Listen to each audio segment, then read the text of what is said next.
Welcome, welcome, everybody. Thank you for joining me here today. We're going to get started. It is 7 o'clock. So, why am I doing this and who am I? My name's Lisa Haynes, and I retired about a year ago, September 30th of last year. I retired from a role as a CFO and Chief Diversity and Inclusion Officer. And it was at that time that I was really excited, just pumped up about retirement. And I think it took me about a month to realize that I had an idea of what I wanted to do. I knew I wanted to hang out with my grandkids more, spend some more time with my kids, do some traveling. But what I didn't realize was that I had so much time on my hands that I didn't have a plan. I wrote this book, Retired and Killing It. That's a story. So I was actually invited to be on a panel about 2 or 3 weeks after I retired. And it was with my previous company to talk about leadership. And the moderator asked me, how's retirement going? And she asked me the story about retirement. How's it going? And I said jokingly, I think I was born to retire. And then she said, really? I said, it's only been like 3 weeks and I am killing it. Well, I said that kind of tongue in cheek, but then realized, you know what? That really should be what retirement feels like. I'm just killing it. Like maybe it's not every day I'm killing it, but overall, when people ask me, I want to be able to say I'm killing it. We're going to start out with two polls. We have a small group today, which I think is good because the polls go a little faster. So we're going to start with two polls. Just so you know, we're going to run about 30 minutes of content and then just open it up for questions. So if anybody has any questions, drop them in the chat. I'll get to them at the end. Let's launch the first two. We got two polls coming. So I'm going to launch the first poll. The first poll is going to be a poll on years of retirement. It looks like most of us are in the 20 and above. We got some between 11 and 20. That's excellent. So always want to get a sense of where we are with the people who are in the group. Also, you'll have a sense of who's in the group. So let's go to the next poll. What's your biggest retirement fear? When you think about retirement, what's your biggest fear? The first line is meant to capture anything financial. Even if I haven't said specifically what your financial concern is, use that one to just drop in your financial concerns. You're worried about a health crisis, boredom, rising healthcare costs, which are crazy, loss of identity, something else, something I didn't identify. I've identified kind of the top few that people are concerned about when they retire, but where do you land with all of this? We have a sense that loss of identity and purpose is really big, and I'm glad because we're going to hit that one. Let's keep going and talk about this thing called the retirement gap. So what does that mean, retirement gap? So when people tell us to be retirement ready, they're talking about the financial nest egg, how much money we have. But what that leaves out and ignores is your identity shift, the change in your daily structure, your sense of purpose, the change in your relationships, and a new search for joy. And for me, I walked out of my job. I had this sense of joy, like, ooh, this is great. I've earned all this. But I had the identity shift before I even left the job. I was a part of recruiting my successor. And as soon as I posted my own job on the internet, it was a weird feeling. And it was all of a sudden not my job. And so just knowing that that identity shift occurred, I had been in this role for over 10 years, and now it was somebody else's role, was just a little strange. The structure of your day changes, as we all know. You go from this regular routine structure to no structure at all. For some people, that can be really, really scary. And then we're going to talk about this idea of changing relationships and sense of purpose. Retirement really requires us to have more than just a financial plan. It's about deliberately determining how our next chapter is going to unfold. And that's what when we talk about the retirement gap or the other side of retirement. That's really what we're talking about. Let's talk about this thing called the dark side of retirement. Whenever I think about this, I always think about Darth Vader. I don't know why. Maybe because he has that black mask. But the dark side of retirement, what is it? So when you look at the dark side of retirement, there's some statistics here. I'm not going to read them all, but 60% of people retire before they planned. And it's for a number of different reasons. The amount of depression increases with retirement. Alcohol becomes the number one substance being treated for older adults, followed by heroin, which was really surprising to me. I wouldn't have realized that heroin was so big amongst older adults. And then loneliness becomes really prevalent. People are just isolating themselves in retirement because their social circles change. The people that you connected with at work starts to shrink. And while we like to believe that we're going to have all these great relationships after work, that usually doesn't happen. And so it's really important that we create a plan that helps us to fight against this war. There's a battle going on around the dark side of retirement.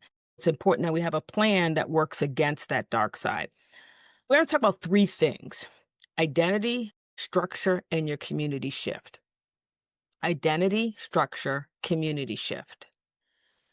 Like Family Feud, the survey says, let's look at some survey data. Pew Research says that 39% of workers connect their identity to their job. Now, it doesn't matter whether you think I liked my job or I didn't like my job. We spend so much time at work that our identity definitely gets connected to the job. Who we are, there's a part of us that's connected to the job. The Deloitte survey was focused on the managers. The higher up you are, the more likely it is that you are going to have identity attached to your job or to your career, because you now have taken on ownership and responsibility of other people. For those who want to say, well, my job just wasn't that big of a deal, or I didn't like it, or I'm glad I'm out of it, all of that may be true, but you also still may have some issues with your identity as it relates to that role. Meaningful retirement is about transition, and it's not just transition from what. So when we retire, we think about, I transition, I'm no longer this. But to make that transition meaningful, we have to think about, but I'm transitioning to what? And the problem is the from what is where people stop. They transition from whatever your title is. You fill it in blank. You transitioned from this title, but you didn't have a plan as to what you were going to transition to. And so that is where you get this idea that's come up around retirement coaching, which is to help people identify, what's my to, where am I going, what's my next chapter look like. And as I said, what will be my next chapter? So let's look at three things that will shift in retirement. These three things are going to shift if you haven't retired, or you have retired, you've experienced it. If you haven't, it's on its way. Your identity shifts because you're no longer that person. When you go to social events, you don't know people. First question they ask you is, what's your name? And the second question is, what do you do, or where do you work? And so that becomes very different for retired people to now answer the question. For some, it's harder. They've been answering, I'm the CEO of X, or I work at XYZ job in the government. They've been answering that question, I'm a nurse, I'm a doctor, for so long. Now they have to come up with another one. For me, I've learned to answer that question. When people say, what do you do? I answer whatever I want, because I'm retired and killing it, which doesn't answer their question with respect to what do I do on a title. But I don't have a title, nor do I need a title anymore. And this is where you get to really create who you are. What's your new identity going to be? The second thing that's going to change is your structure. I like to call it 6 Saturdays and a Sunday, because when we're working, we have the weekend, Saturday and Sunday. Saturday is usually get all your errands done, get what need, figure out, clean the house. Sunday is typically a day that's set in stone, doesn't change, whether it's going to worship or whatever your church event is, whether it's football on Sundays or basketball or whatever your sport is. Sunday usually kind of stays the same. It might be family dinners, but Saturday now becomes Monday through Friday as well, because you now have all of those days to do all the things you could only do on Saturday. And so now the structure has changed. You've got 6 Saturdays and a Sunday. What will you do with all this time? And as much as it might seem like a great idea when you first retired, it just Netflix and chill, after a while, that does get a little old. It's also not very good for you. I think I did it for about 3 weeks and I was bored. So if you're a personality like mine that needs to be doing things, you're not going to last with a schedule of, I'm going to Netflix and chill. The third thing that's going to change is your community. Your connections at work, they will shrink, and they will shrink slowly. And most of us have experienced that. You leave your job and you're like, oh, we'll go to lunch once a month. And then once a month turns once a quarter, and then you text them once a year, right? Or you see them at a holiday party. It's just hard to stay connected to people, large amounts of people that you work with, because one, when you leave the job, they're still working. Or two, when they leave the job with you, they're going about their new retired business. People move, things change. So your community is going to change. But all of those three things can be addressed. Here's my recommendations on three things that you can do as you start over. Now, the first one's going to sound weird, but The first one is just to acknowledge and grieve that there's been an identity loss. And people think of grief only with death. Well, this is death. This is a death of a part of your identity. There's an identity associated with your job. You've lost that. There's a grieving process associated with that. And once you grieve that, you can then redirect yourself onto something else. You don't want to stay in this place where you're only thinking about the past. And that is where we get stuck with this retirement. We keep thinking about, and then we rewrite history, by the way. So then the job was, when we're finished, the job was great. We're sorry we left. We should have stayed. We forget all about all of the pain that was associated with the job because now we don't have anything to look forward to. So what was in the past must be fantastic. But once you figure out and you've able to grieve a little bit of that, I lost that identity, whether you retired because you wanted to, or you were forced to retire because it was early retirement, or you kind of lost your job and said, I don't want to go look for another one. You went a laid off, a RIF package, or whatever the reason is that you decided to retire, you're here. Now you need to redirect all that energy to something that will allow you to be more productive. I tell my clients, create a mission statement and a retirement tagline. A retirement mission statement and a retirement tagline. Here's my retirement mission statement. It's to make a positive and lasting impact on the lives of others, which will allow my legacy to live on beyond me. And my legacy is every life that I touch. That's my mission, which is to continue to touch people's lives such that my legacy, when I'm gone, somebody says, I remember her, or I remember when. I think we don't think about how we can impact the lives of others, particularly retired people. We have the power and the time now to really make an impact on the lives of others. So the question is, what will your mission statement be? My retirement tagline, you've heard it, it's everywhere. I'm retired and killing it. That is my tagline. And I say it and I smile when I say it. So your retirement tagline may not be what mine is, but whatever it is, it makes you smile. Somebody told me her tagline was going to be, I garden and I like it. So that's her. It makes her smile. It wouldn't make me smile because I like the dirt, but it makes her smile to say, hey, that's my retirement tagline. So when you come up with your tagline, you're able to then make people smile because you're enjoying your retirement, but you're also expressing all that you feel about retirement, which is not this, yeah, I'm retired and I don't have anything to do. The second thing that you can do is create a plan for how you're going to spend your 6 Saturdays, and don't wing it. Some people, I'm just going to wing it. Well, that's a lot of time to wing it if you think about it.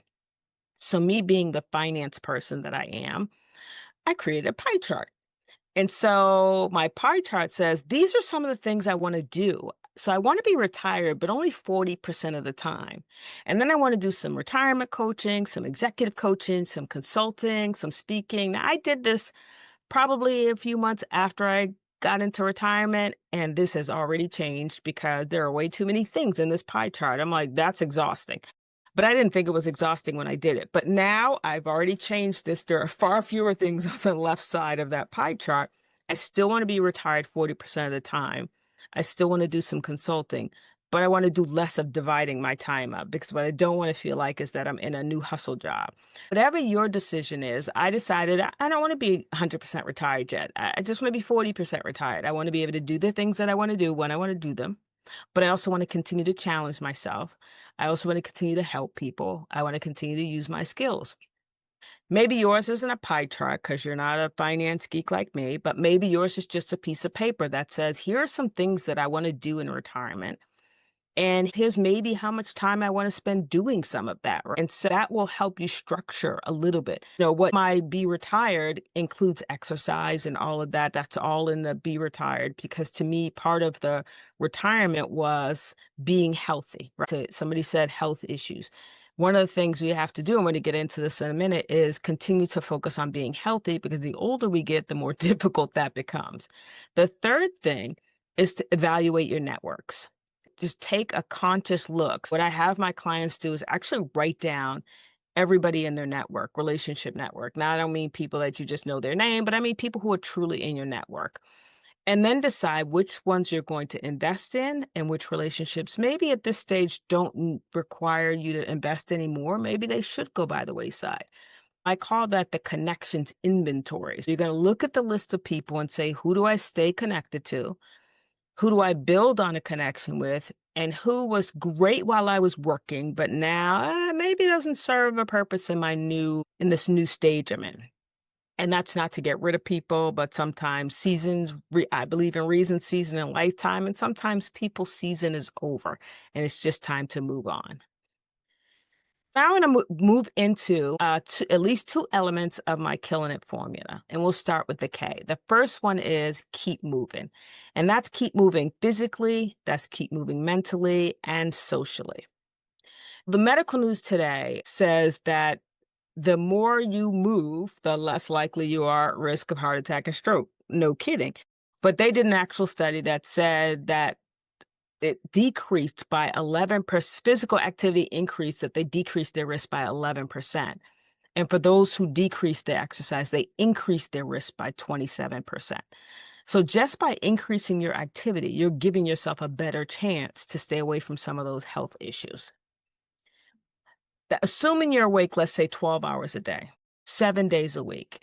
Most people are awake longer than that because the older we are, the less we sleep. I don't know what that's all about, but if you exercise 4 days a week for 30 minutes a day, that adds up to 120 minutes, which is only 2 of the 84 hours that you're awake. Again, here's my math, my finance background coming in.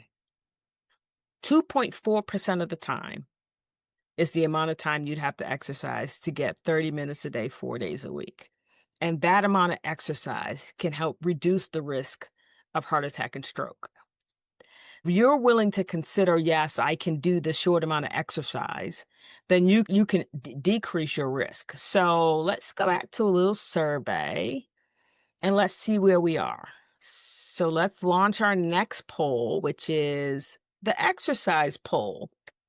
How many days a week do you exercise at least 30 minutes? 4 or more, 2 to 3, and does going out to the mailbox count? I love this. 4 or more, 2 to 3. Yes, yes. We got the healthy group. Yes. Going out to the mailbox counts if you walk really fast.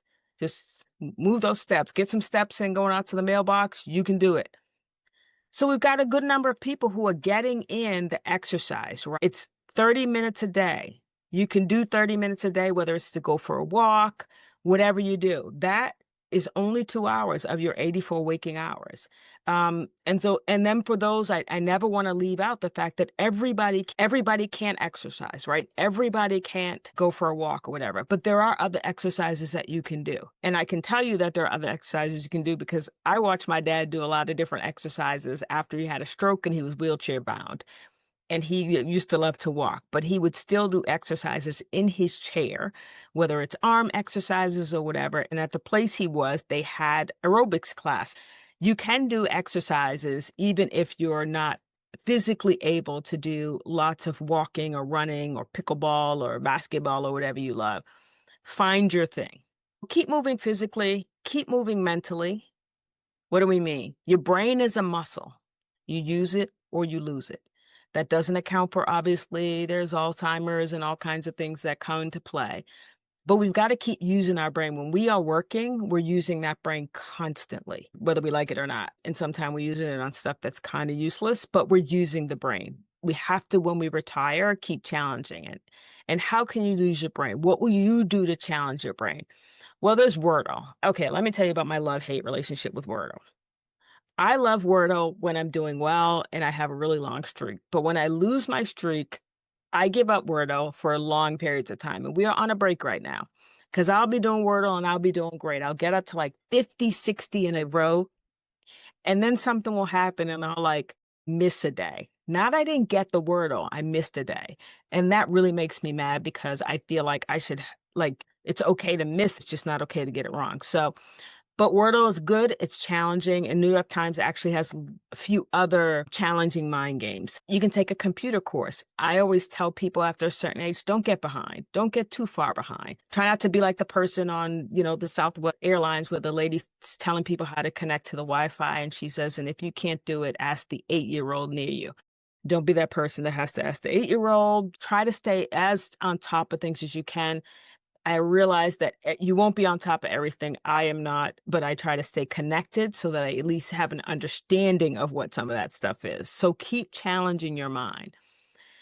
I tell people AI isn't a robot, and I dare you to try it. So I've been trying to get my mom to try AI, and she's like, "What is that?" And so I just say, "Ask it a question." I tell people all the time, "Go to ChatGPT." And I was teaching someone the other day. I said, "Just go to ChatGPT and ask a question," and she did. And I said, "Well, then ask." And then she asked it a question and gave her an answer. I said, "But ask another one. She didn't give you all the information you need." And it was amazing to her that ChatGPT kept coming back with information. If you're not using, I'm sure a lot of people in this group are, it's worth giving it a shot. I actually think it's kind of fun. I have renamed my ChatGPT, and Edie and I have great conversations. She's a lot of fun. She doesn't talk back. I think she's my best friend now. Socially, keep moving. You have to keep moving socially. Why? Because if you don't keep moving socially, that's where the dark side creeps in. This is where we get isolating ourselves, the loneliness. Coming from the person who loves being by myself and enjoys my own company, I do have to work against this not being social. One of my rules for myself is I never allow myself to stay in the house more than one day unless I'm sick. So I have to get myself out of the house, even if it's to go to the dollar store or wherever. I try to get out at least once a day. And by getting out, you get yourself out into the fresh air, you get yourself, moving. And once you start moving, it's easier to keep moving. So how many days do you allow yourself to stay in the house? Staying in the house and just sitting on the sofa, or staying in the house and just sitting isn't good. If you have to be in the house, walk around the house. The other day, I got some steps in. I don't know, my watch went off and said 8,000 steps, and I had only been out for a little while I was doing housework. And between all the moving around, I don't know how, and I got 8,000 steps for doing housework. So it's possible never to leave your house and get some exercise, but try to keep moving. The question is, are you like me and you find excuses not to go to social opportunities? I'm the classic, I'll sign up for something like that's in person and then find an excuse not to go. I'm trying to do better. The last session I did, I was telling the folks on the session that I signed up to go to this event. It was 7 a.m. and I said, I'm going to get myself to go. That did not happen. I overslept. I never made it to the 7 a.m. workshop.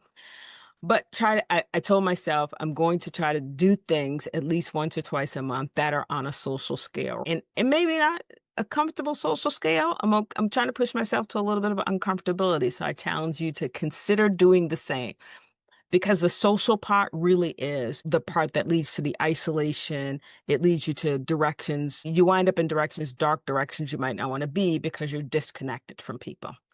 We're now going to move into the next letter. It is not the first I, it is actually the second I, which is ignite your passion. What's your passion? Your passion is that thing that you enjoy doing so much that you lose track of time doing it. I don't know what it is for you, that what you just lose track of time doing. I am not a graphic designer, but I love to do like graphic stuff, like from creating something. I love to do that on a computer. I love being in Canva. I would never take a job doing it because I'm not that good, but I do find it kind of fun and I can get lost in doing it. I will also get lost in doing a craft. I have a craft that I do. I can do that for hours and it's calming for me. I enjoy it.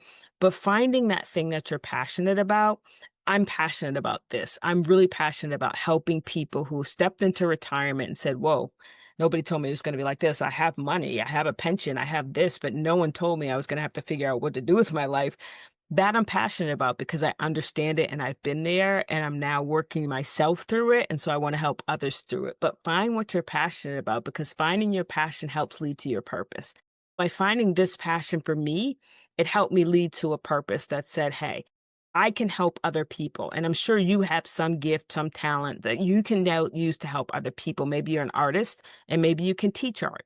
Maybe you can teach others your craft. Maybe you love organizing closets, or you're an organizer. There are lots of people out there who could say, would you come organize for me? You maybe you're a writer. You should be writing a book or a blog. And quite frankly, just to let you know, writing a book isn't that hard. I know it sounds like a really big deal. The hardest part of writing a book to me was the editing, which is tedious because you have to read your own book over and over again and get comments back and then read it again.